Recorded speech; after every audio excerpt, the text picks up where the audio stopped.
শুভ সন্ধ্যা বন্ধুরা। সেদিন তোমরা আমার এই লেহেঙ্গাটাতে অনেক অনেক ভালোবাসা দিয়েছো, সেজন্য আজকে এই 16 কলি লেহেঙ্গাটা কাটিং তোমাদের সঙ্গে শেয়ার করতে চলেছি। ধৈর্য ধরে দেখো, তোমরাও এইরকম একটা লেহেঙ্গা বানিয়ে ফেলতে পারবে খুব খুব সহজে। এই যে দেখো, আমি গামছাটাকে প্রথমে ভাঁজ করে নিলাম। এখানে আমি 5 মিটার নিয়ে নিয়েছি, 5 মিটার গামছা নিয়েছি। প্রথমে একটা ভাঁজ করেছি, তারপরে দেখো আরেকটা ভাঁজ করলাম। ভালো করে হাতের দিকে লক্ষ্য করো, তাহলে বুঝতে পারবে। এবার দুটো ভাঁজ করার পরে কাপড়টাকে সুন্দর করে মিলিয়ে নিচ্ছি। আর ভাঁজ করার সময় কাপড়টা যদি টেরা বেঁকা হয়ে থাকে তাহলে কাটিংটা তো ভালো হবে না, তাহলে জিনিসটাও ভালো হবে না।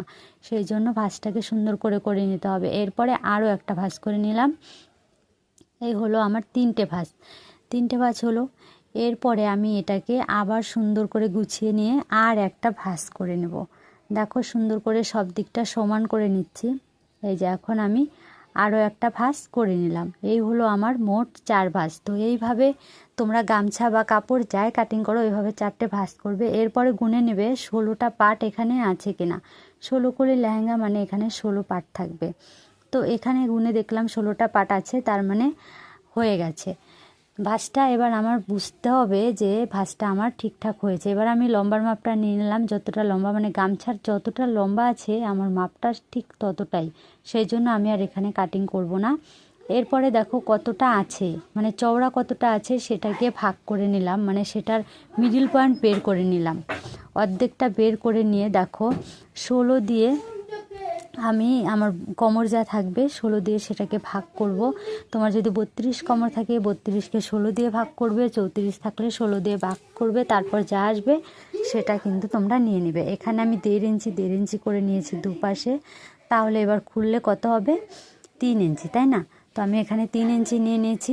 তো তোমাদের যা কোমর থাকবে তোমরা কিন্তু তাই নিয়ে নেবে। এরপর নিচ থেকে একটা মাপ আমি দিয়ে দিলাম যেন সোজা থাকে, সেজন্য নিচে থেকে আমি ফিতেটাকে ধরে ওপর পর্যন্ত আমি 16 ইঞ্চিতে একটা দাগ বসিয়ে দিয়েছি দুপাশে।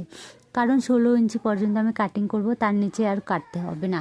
তো এইভাবে যদি তোমরা দাও তাহলে কিন্তু একদম মাপটা সমান আসবে, কোনো অসুবিধা হবে না। এরপর দেখো, এই মাথায় যে দাগটা দিয়েছি আমি, এখান থেকে সেই নিচের দাগটা অবধি সুন্দর করে একটু কোণ করে কেটে দেব। মানে কোণ করে আগে মিলিয়ে দাগ করে নিলাম, এরপর ক্যাঁচি দিয়ে কেটে দিচ্ছি। দেখো, ভালো করে দেখতেই পাচ্ছ। আশা করি এর থেকে সহজভাবে আর বোঝানো সম্ভব নয়। আমি যতটা সহজভাবে বোঝানো যায় চেষ্টা করেছি, একদম ইজিভাবে দেখিয়েছি, জলের মতো। এরপরে যদি বুঝতে না পারো তাহলে অবশ্যই কমেন্ট করে জানাবে। এই তো হয়ে গেল কাটিং। এরপরে দেখো, এই যে প্রত্যেকটা ভাগ করা করা আছে, এগুলো জয়েন করলেই হয়ে গেল তোমার লেহেঙ্গাটা। এই যে মোট 16টা পার্ট বের হয়েছে, সেইভাবে আমি তোমাদের দেখাতে পারছি না।